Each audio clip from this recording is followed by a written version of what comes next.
You're listening to an archived Cabral Concept podcast. After listening to this show, check out the most up-to-date podcasts available at stephencabral.com/podcasts or search directly on iTunes. And now, welcome to the Cabral Concept, where board-certified naturopath and integrative health practitioner Dr. Stephen Cabral shares how he was diagnosed at the age of 17 with a life-altering illness and given no hope for recovery. It was only after studying and traveling all over the world did he discover how to combine ancient Ayurvedic healing practices with state-of-the-art naturopathic and functional medicine to fully rebalance the body and re-energize it with life. It's time to discover how to get well, lose weight, and finally feel alive again. And now, here's your host, Dr. Stephen Cabral. Thank you so much for joining me today on this Weight Loss and Wellness Wednesday. And we're going to go over the topic today, how better bowel movements equal a flatter and happier tummy. And one of the things that I see in my practice literally every single day is that most people, whether they admit it or not, could use a little help in the form of digestion. So maybe it's the occasional gas with meals, or maybe sometimes it's after every meal or every time they eat. Or oftentimes their stomach looks so much flatter in the morning. However, as they move through the day, the stomach starts to get a little bit more bloated. You hold a little bit more water between the muscles and the skin, which makes the area look a little bit softer. So we'll be chatting about some of those things today, how we can reverse them and help you feeling lean, but also just flat, more energetic, all of those things in general. And here's why. Beneath the stomach, or the tummy as we'll call it, is 28 feet of all of your digestive tract. Okay, so it's anywhere from 26 to essentially 29, 30 feet in all adults. So what we want to do is we want to look at how that area, whether it's not happy, right, because of these imbalances, it gets inflamed, or you start to eat foods that you're sensitive to, whatever it might be. And we've talked about that on previous shows. I would definitely recommend going back and checking out 726. So stephencabral.com/726. After this, check it out if you haven't. It's why food sensitivities may make you feel inflamed and swollen. So a lot of times we're eating healthy foods and then cause issues as well. But that is not the name of the game on today's show. Today's show is to talk about how our digestive system literally impacts how we're feeling, because our gut is our second brain, which then sends signals to our first brain, which makes us happier, right? The brain on the top of our head, we'll call it the first brain. And then also, of course, how we eat, how we absorb foods, what's going on down there in our gut, which we can't see, right? We can't see what's going on. Could make us be feeling a little bit bloated, a little swollen, or all those different types of things. Now, today, we're not going to talk about food sensitivities, but we are going to talk about proper bowel movements. So we've talked about this in the past. I want to do a refresher, but I also want to go a little bit more in depth of why. Really, a lot of people come into my practice saying this, I'm not really constipated. I say, okay, so you have like 1 or 2 normal bowel movements per day. They say, oh no, maybe 1 or 2 a week. And 1 or 2 bowel movements per week is not normal. I know that conventional medicine, and they'll say, oh, well, as long as you're not straining, as long as that's normal. Well, no, it's not. It's not. And, we've known this again, like literally thousands of years. And because we know how the digestive system tract works. That's why it's very unimaginable to me of how in our current Western way of thinking, we literally look at things like such black and white, like, are you constipated? Do you have, bloody stool? Like all of those things. I know that's kind of graphic, but the truth is that it has to get to such a degree of imbalance for conventional medicine, for the most part, to even say that it's a problem. And that's a real problem once you get to that point where you might have hemorrhoids, IBS, Crohn's, colitis. We don't have to wait for that. I mean, seriously, there's so much in between feeling great and then being on that side of the spectrum. So here's the deal. We know that food moves through our digestive tract between 12 and 24 hours, all right? So if you're eating 3 meals per day, like 3 major meals per day, how many bowel movements should you have if the food passes through you every 12 to 24 hours? Approximately 2 to 3 bowel movements per day, or realistically 3 bowel movements per day. Now, we know most people are not going to have 3 main bowel movements per day. There's a reason for that. One is there's simply not enough bulk, meaning like not enough food coming through for that to happen. And the second is that we don't always listen to those urges of when we're supposed to have a bowel movement. And another reason is we're chronically dehydrated, okay? So I don't want to go through, because today I've done shows already in constipation. So literally just go to stephencabral.com/podcasts and type in constipation. I give you all the reasons why. One of the free special reports that comes with a Dr. Bowel detox is actually on constipation. I highly recommend checking that out. If you've gotten the detox before, you obviously get access to those special reports for people that are using the detox. Well, here's the deal. If we're not having our bowel movements move through us, meaning like we're not going to the bathroom 2 to 3 times a day, here's what happens. We start to then get impacted feces, which is just impacted stool. And what that means is this, is that your body is most likely reabsorbing the bacteria and toxins, at least some of them, from that stool, okay? Here's why. The intestines are also porous, meaning like they're only supposed to let the good stuff into the body, but when stuff sits there long enough, which is bacteria and the end products of food, we start to then reabsorb those metabolites. Some of those metabolites are also cholesterol, estrogen, and other hormones in the body. Why? Because those metabolites are filtered by your liver. And the liver will also then dump them into the intestines by way of bile. And that's a great way for us to remove a lot of these toxins from our body. Like that is a nice thing of how to eliminate from the body. And of course, we've talked about this before, but when you do the Dr. Bowel detox, well, what are you doing? Well, you're helping your liver function at a higher level. Like it's not a mystery. There's just no gimmicks to it. If you do a functional medicine detox, such as the Dr. Bowel detox, what are you doing? You're giving your liver the additional herbs, vitamins, minerals, amino acids, sulfur-based amino acids, like the thing sulforaphane from broccoli, that helps you detoxify and clean your blood at a much faster degree. That's the whole thing. It's to remove those 77,000 plus man-made chemicals from the environment that are always floating around our bloodstream, that are causing us to swell our fat tissues, make us feel swollen, bloated, all of those things. Well, that's how it works. Now, that stuff gets dumped into our colon, okay? So by day 3 of the Dr. Bowel detox, or again, another of your favorite functional medicine detoxes that you might be working with a practitioner on right now, you should be having a bowel movement to eliminate those things, right? Get it right out of your body, okay? Really, really important. You're also welcome to use something like Natural Calm, which taken at high enough a dosage, or especially as a hot tea, can help with bowel movements on days 1 and 2 of the Dr. Bowel detox. I'm not so much worried that first day or two, because again, you get 24 hours for normal movement through the intestines, totally fine. And those first 2 days are liquid-based in the first place. We're going to go through some of that today, but I want to give you a straightforward, always an action plan, right? So here's the thing. We know that we don't want to absorb all these toxins back in, but the flip side of this is too, a lot of people have loose stool. So I work with people that have loose stool. Maybe they're having 2-3 bowel movements per day and it's always loose. Or some people have 5, 6, a dozen bowel movements per day. And it's very, very harmful, of course, right? A lot of the people that I work with, they can't work anymore because they're always having to run to use the restroom. They can't go on long car rides. It's really debilitating. And we're able to help those people just the same way we're able to help the people with the constipation. What we need to do is figure out why that's happening. The difference is with the people with a looser stool, meaning like if you're always having loose stool, well, the problem is that you're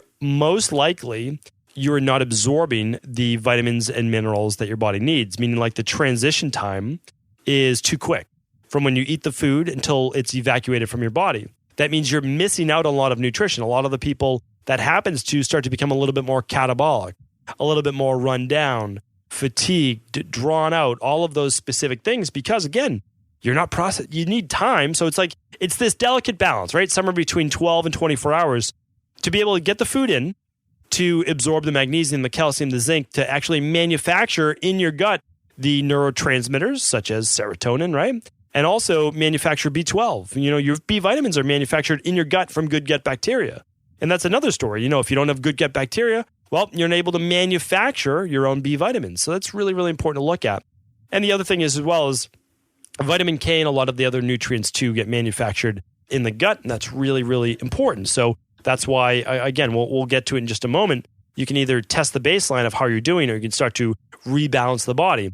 The other thing, too, about having loose stool, if you're on that side of the spectrum, is that if you're having a lot of loose stool, oftentimes they're incomplete evacuations, which means it feels like you're having a bowel movement. I shouldn't say that. It looks like you're having a bowel movement, but it doesn't feel like it. Now, a lot of people in my practice, they don't feel like they're completely emptying their bowels. And the reason for this is because the outsides, or like the layer of the intestines, actually stays still caked with stool.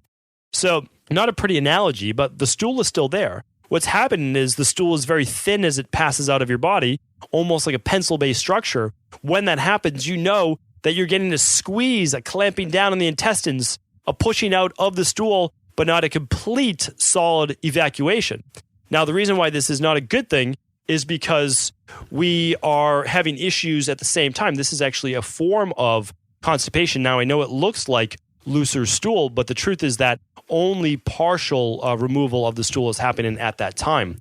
So that's one other thing to take a look at. And a lot of people we work with those particular digestive issues, we actually consider that a form of constipation since it's not an actual full evacuation of stool.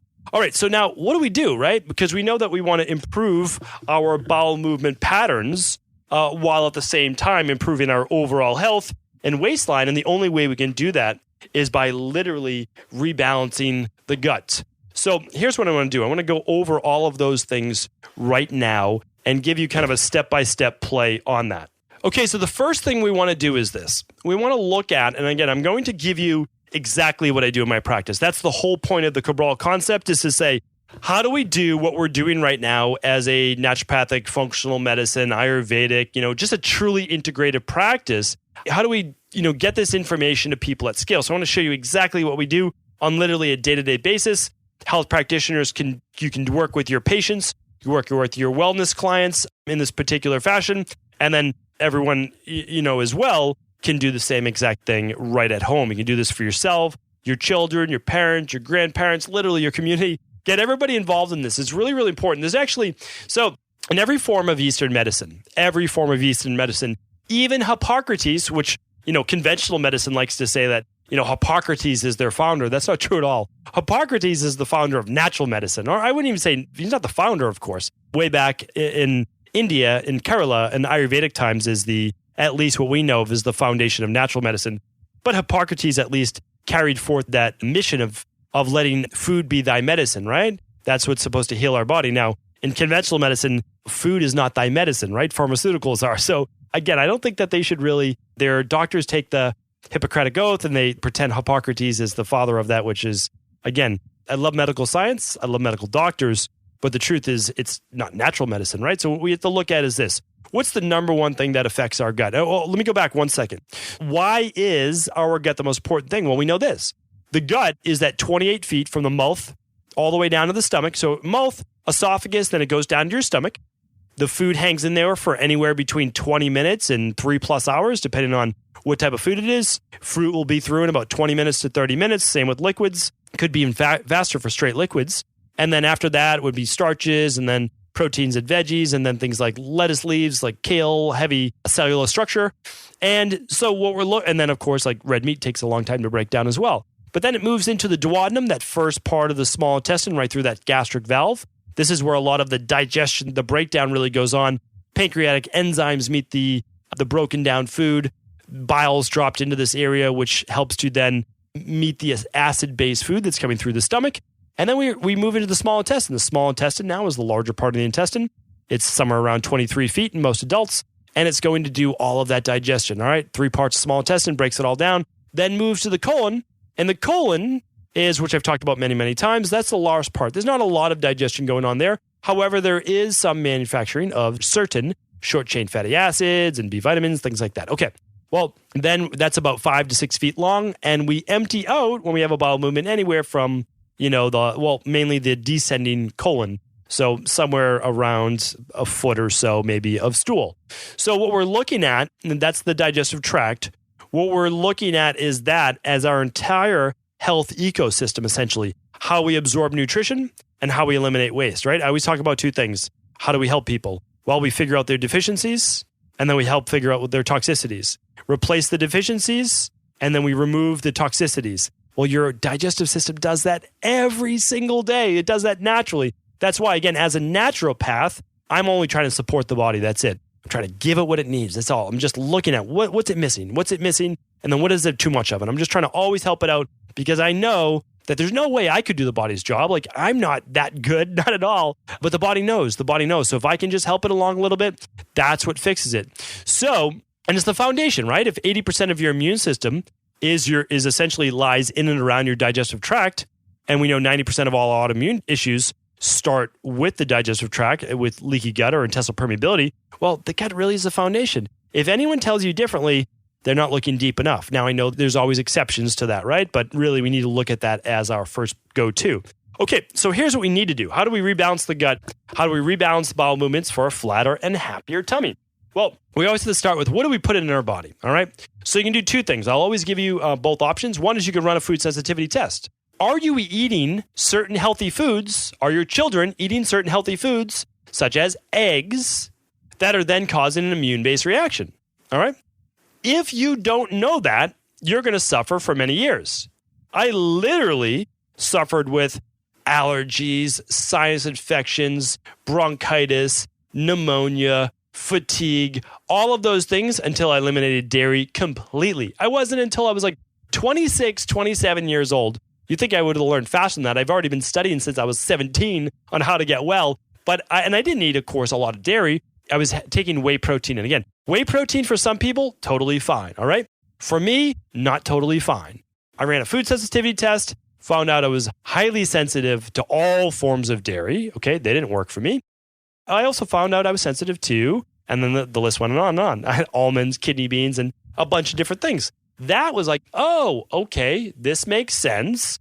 I should now eliminate these from my diet. And since I had so many food sensitivities, the functional medicine doctor I was working with at the time, they said, this is most likely a sign of leaky gut because you are literally spilling all these proteins in your bloodstream and your immune system has gone haywire. Or literally, it's attacking these things every single time you eat them. And they're healthy foods, right? I was eating, most people would say almonds are a pretty healthy food.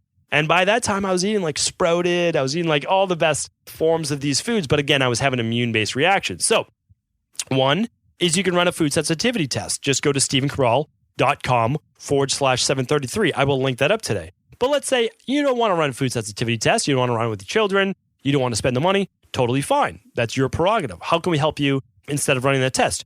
You could do this. You could run or do what I call a rotation diet. I'm going to do a whole full podcast on that. Let me actually put that in my notes right now to do a full podcast on this thing I call the rotation diet. I teach it in my practice all the time. My health coaches use it as well. And a rotation diet is essentially changing your foods every 3 days. Okay? Let me put it this way. Different foods on day 1, different foods on day 2, different foods on day 3, and then you can just repeat those foods if you want again on days 4, 5, and 6 and repeat.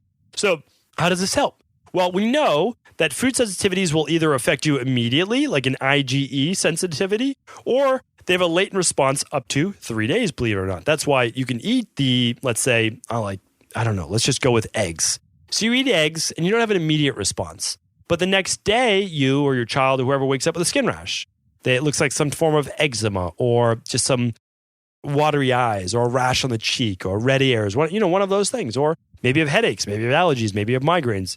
That next day or the day after that can actually be an IgG food sensitivity. That's what we test for. So we test for the IgG sensitivity. If you eat eggs and all of a sudden you break out in a rash, that's an IgE. I don't test that anymore. I try to save people the money and I just say, hey, if that happens, don't eat that food, right? So, but you could do it on your own if you want. You could test all foods. You can just have different foods on day 1, different foods day 2, different foods day 3. Don't repeat any of them.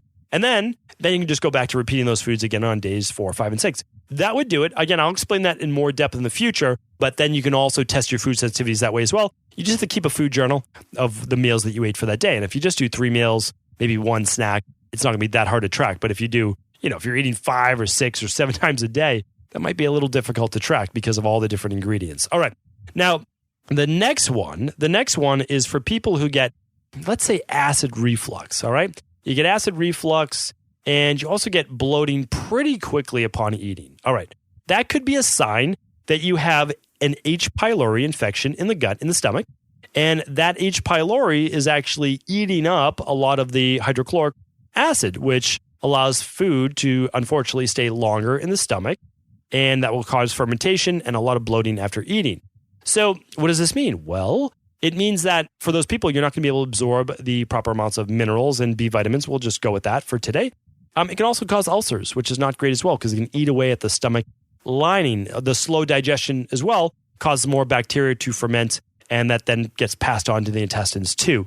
So you can run a stool test for this. You can literally do a stool test that will test for parasites. It will test for H. pylori. It will test for bacterial overgrowth. It tests for yeast, but yeast is not the best tested on a stool test. I'll just be honest with you. I would never use a stool test to test for yeast. It's an amazing test. We'll link up everything today. So if you think, oh, well, I might have H. pylori or I might have one of these things. So a parasite would typically look like loose stool, more bloating at night, especially at bedtime when parasites are more active, more of that evening type of thing. Acne on the back, acne on the forehead. Any of these things can really be parasitic based. And of course, you can lab test or you can do our parasite protocol. Again, you never have to do ours, but take a look at it, see the ingredients we use, and then feel free to choose whatever one you feel would work best for you. That's the best I can do. And then for H. pylori, well, I've done a whole podcast on that before. So just type in PYLORI at stephencabral.com/podcast, and you'll see what I do for H. pylori, which is mastic gum. And you could use so many great things such as GSE drops. You can use colloidal silver. But honestly, all of that's built into our Candida and bacterial overgrowth protocol because there's a product in there called Healthy Belly. Like maybe you just want to use Healthy Belly. People love the product Healthy Belly. I use that. I like literally use that for like 3 or 4 months a year. My digestion is just excellent on it. It contains zinc. It helps build the mucosa of my stomach, everybody's stomach as well. And it has mastic gum in there. Not like if you have H. pylori, you're going to go much, much higher on dosage wise, but a great product. And then we use the citracidal drops for the first 3 weeks of our Candida and bacterial overgrowth protocol if you test high on some type of bacterial overgrowth as well. All right. Hopefully that helps with that. What else? And then natural way to kill parasites, really natural way to kill parasites as well. I would not only do this, but a nice way is using pumpkin seeds. Really, really great. And then if you know you don't have Candida overgrowth or SIBO, you could also crush and swallow a whole clove of garlic before bed each night for, a period of weeks. And that will help to kill parasites as well. There's a lot of other ways. Those are just 2 quick things that I wanted to add. All right. The next one is those people who get bloating or gas after meals, but the bloating or gas usually comes an hour, 2 hours, 3 hours later after the meal. Okay. By the time the food is now moving to your intestines, if you do not have the proper balance of Candida, bacteria, good bacteria, like all of these things live in harmoniously, believe it or not, E. coli, all of these things are supposed to live in your gut. They really are. They're all helpful for you. They honestly are, but only at the proper amounts. Like that's what we've lost track of really in our, it's like all or none mindset in our Western culture. And again, like I've been a part of that myself for sure. What happens is this, we think we need to eliminate all the Candida. We need to eliminate all of the E. coli. We just need to go in and just wipe out and sterilize our gut. Well, that's not how it works. It's honestly not. So what do we need to do? Well, we need everybody in the gut to get along. Like that's the truth, is we need to have the right amount of yeast, the right amount of good bacteria, the right amount of so-called negative bacteria, but it's bacteria that also still helps to formulate certain vitamins and neurotransmitters in our body. So that's very, very important as well. And so what we can do is this. I went back, so check out episode 725, Candida Diets Don't Work. And I spoke to people. I just let you know, legitimately, you're not going to get results on a Candida diet alone. And the reason is that you'd have to stay on it for the rest of your life. And you really should eat some prebiotics and carbohydrates again sometime in your life. And that's because they're highly beneficial to detoxification in the body, to also feeding good bacteria. So if you're on a Candida diet, you're not feeding good bacteria, you're not feeding anything because you've just eliminated a lot of the foods that your body really needs. Like it honestly does. That's a Band-Aid approach. A Candida diet, and I hate to say this, but a Candida diet alone without the herbal base, the other parts of it, is a Band-Aid approach because it's only going to work in the short term. That's it. And then you're going to relapse once you start eating carbs again, okay? Because you didn't repopulate, you didn't fix anything. So what you did was you temporarily didn't feed anything. Of course, you eat carbs again one day, you refeed them, and then everything grows back. The yeast, the bad bacteria, the good bacteria, it's just everything overgrows. And then you feel terrible again, and you say, well, that really wasn't worth it. I don't know what to do. So an easy way to test for this, something that we do every single day in my practice, is the organic acids test. You'll find out if you have yeast overgrowth. You'll find out if you have bacterial overgrowth in the gut. And again, like there's no diagnosis, technical diagnosis for a leaky gut or intestinal permeability without actually doing an intestinal biopsy. And nobody wants to do that, nor should anyone. Really, what you're looking at is this. You're looking at all of the waste markers from inside the intestines that have kind of poured out now into the blood. It's been filtered. It comes out as urine. And we know we can extrapolate that data and say, okay, from a common sense perspective, most likely this person has leaky gut because look at all the yeast that we found, or waste markers from yeast that we found in the urine. Same with Clostridium difficile markers, bacterial markers, even beneficial. We can see if someone has too much beneficial bacteria, which again is also small intestinal bacterial overgrowth. Just because it's good bacteria Doesn't mean it's a good thing to have a ton of it. It also causes cramping, bloating, gas, fermentation, all the stuff that we don't want. Well, what happens at this point? Well, what happens at this point is this. Our stomachs start to get bloated. We start to get softer around the middle. We also start to feel uncomfortable. When we feel uncomfortable, we start to get anxious. It affects our entire body. Our gut, honestly, is our second brain. The more we can look at it like that, I think the more apt we'll be to respect it a little bit more. Because a lot of times we just try to push through.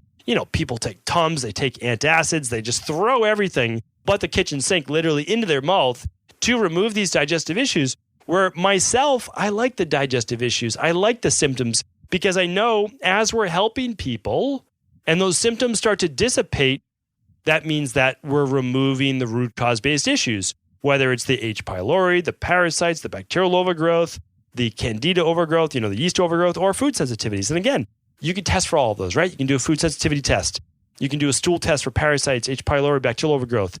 You can do the organic acids test for yeast overgrowth and bacterial overgrowth. You can actually look at those 3 labs and find out definitively what's going on with my gut. If you run those 3 labs, you really wouldn't have to run anything else. That's a comprehensive digestive protocol or lab testing to look at. And I'm not even sure if we have all 3 of those labs on the website as one package. But here's what I want to do, and I know that I'm making way more work for my team. I'm going to see if they can set up something that's just called the complete digestive package.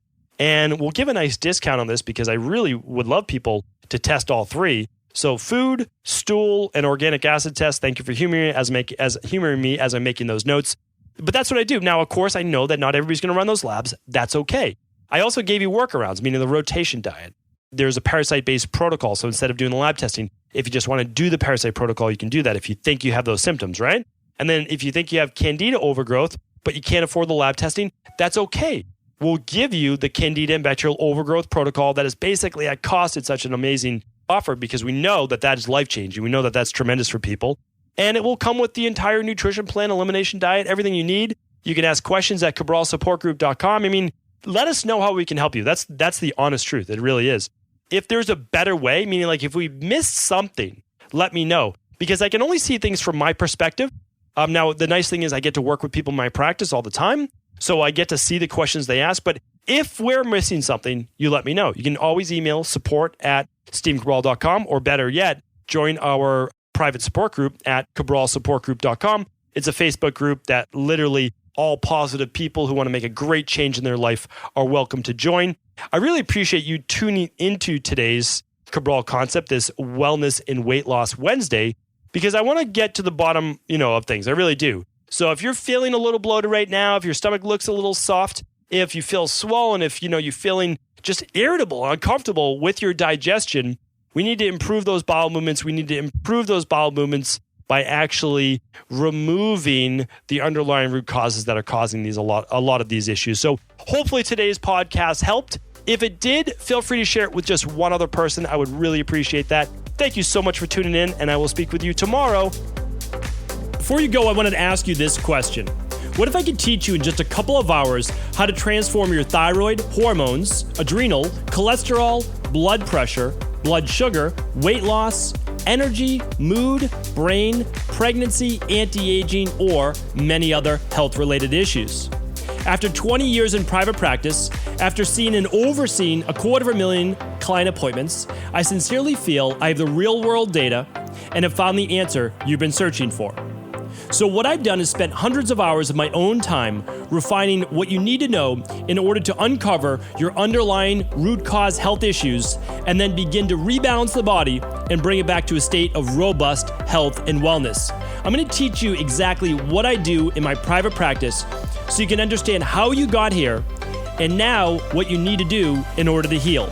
You'll receive all of the important success checklists, protocols, and even ways to customize it to make the program fit your busy life. And you'll get all of this at a fraction of the price. Let me save you the time, money, energy, stress, and frustration of not knowing what to do next. Instead of reading dozens of books on the topic and seeing multiple practitioners, I will condense everything that you need to know in just a few hours of video tutorials that you can watch and listen to anywhere. Together, we will make this healing process an enjoyable one that you can take with you for the rest of your life. I wish you all of the best of health and happiness, and I hope to be able to guide you on your healing journey through my Health Results Accelerators. Simply choose the health imbalance you're currently suffering from, and by the end of today, you'll know what went wrong and how to get well again. I guarantee it. For details, head over now to stephencabral.com/courses.